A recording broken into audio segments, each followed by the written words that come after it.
రీసెంట్‌గా నా ఎలక్ట్రిసిటీ బిల్‌లో కొన్ని మార్పులనేవి అంటే నేను చూశానండి. ఇంతకుముందు నా బిల్లు 300-400స్‌లో వచ్చేది.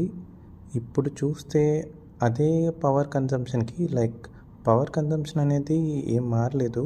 అరౌండ్ 57 యూనిట్స్ అప్రాక్స్‌గానే ఉంది. 57-75 మధ్యలోనే.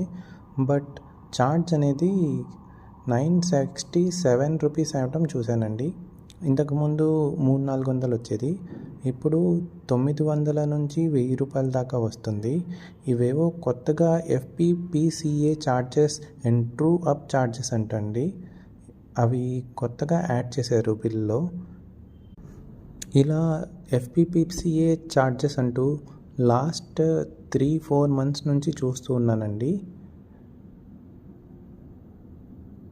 FPPCA and true up charges ఇవి కూడా ఎప్పుడో 2022, 2023 ఆ ఇయర్స్‌లో చార్జెస్ తీసుకొచ్చి ఇప్పుడు 2025 బిల్‌లో యాడ్ చేస్తున్నారండి.